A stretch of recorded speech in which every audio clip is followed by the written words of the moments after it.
Okay, so our first step is to open up the 8, 16, 24 cans of beans and then rinse them.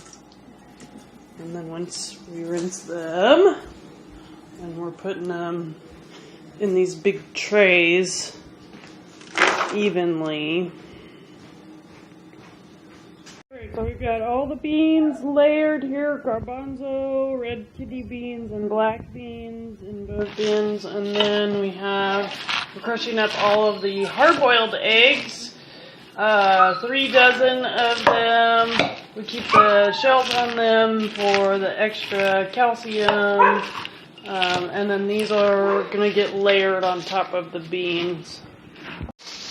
Okay, now I'm taking all the apples, 3, 6, 9, 12. I'm going to cut them up and take out the cores and the seeds, because you don't want to put the seeds in the blended mix. It'll all get blended here in the blender with the greens and then the carrots as well. Explain why. No seeds.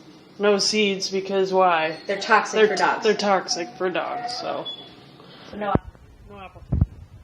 Okay, so our next step is to put all this blended. There's the organic power greens. It's not the whole bag. What is it? We do actually almost the whole bag, like 2/3 of it. I only leave about this much at the bottom. So 2/3. How much of this? Same thing. About 2/3 of the carrots. I stop to about there, and all of this gets added to the dog food. Okay, and those are the apples that I Correct. just cut up, so they'll go into the Ninja. And then here's all of the eggs that have been crushed up. Now they're layered on top of all of the beans. Okay, so this is the stuff that's been blended, the carrots and the greens and the apples layered now on top of the beans. For some extra added liquid when you're blending, you can add raw egg to kind of help that process along. And the next thing that we're doing is adding flaxseed meal to the top. How much is that? 1/2 cup. 1/2 cup on each tray, so it's a 1 cup total. So just spreading that. As you can see, it's kind of like our dog lasagna. And there's only a couple more steps before we start packaging it up. So we're almost to the fun part. So we also added apple cider vinegar. That really helps with allergies. One of our dogs has pretty bad skin allergies. So we add that. It'll also help with ear mites. It'll cut down on pests overall. So that's one good thing. And then we use an organic, unrefined virgin coconut oil, and I put 1/2 cup in this tray and then 1/2 cup in this, so 1 total. And then we'll also do the same thing with olive oil. 1/2 cup of olive oil on that tray and 1/2 over this tray as well before we move on to the liver, which is the next step after these ingredients. Okay, so next is the calf liver. This will go in the blender to kind of get into like a more liquefied version of it. What were you saying about it? And you can either use calf liver, which is what we've chosen, but you can use regular adult cow liver, and that's less expensive than the calf liver. So we put 3 pounds in it, split, 1.5 pounds in each tray. And once again, if you want to add the raw egg, like 1 to the mix to blend it up, keep it a little bit more liquefied, you could do that too. Okay, this is one of the grosser parts, I think. This is the calf liver now, blended with some raw eggs, So it's just going to divide it between the 2 trays. Go ahead. And when you go to get the calf liver at the store, it's going to be in the frozen section, so you're going to want to leave it in your refrigerator overnight to unthaw so that you can empty the bags into your blender and they'll be raw, and then you can just blend them all up at once and split it between the 2 trays.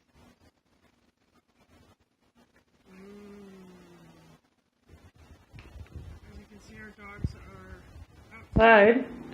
They're sitting here whining because they know exactly what we're doing.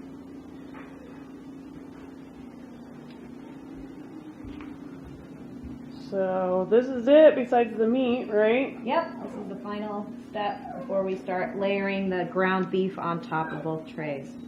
And then we will proceed to mix it all together, one small section at a time, and then layer it into and seal it up in our containers, our reusable storage containers. Okay, so now we're layering the meat on top. This is about 30 pounds of meat. So the reason that we do it like this and we layer everything is because you want like equal proportions of everything when you're mixing it. And when we originally started doing it, we mixed this whole thing all at once, but we found that it's actually easier if you take it by sections. So, we'll take this section here and we'll put it in the bowl there and then mix it all up so that it's evenly mixed with even proportions. And then we'll take that and transfer it into the little plastic storage containers. And I think, yeah, these are like just over 3 cups in one of those. And then put the lids on, and then it'll go into the freezer here. And yeah, that's it for now. So we're going to get on to this next phase. Okay, so we're kind of in the process of packaging everything up. So you can see I've mixed all of that. So it's a process of kind of using both of these spaces to blend and mix it all. Like basically once you clear out half of a tray by using the bowl, then you can kind of just mix up the rest in the tray. So taking our portions, putting them in the plastic containers. You don't want to fill them too high because when they expand in the freezer, then they will actually start dripping in there, and you don't want that. Remember, one of the things working with raw meat is just making sure that you're staying clean through the process, even when you're feeding.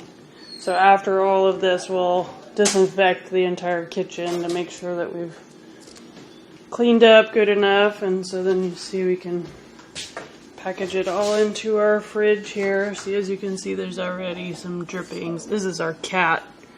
So we have a whole other recipe for our cat food, but so that's that. I'm going to post the overall recipe in the comments down below. So if you have any questions, feel free.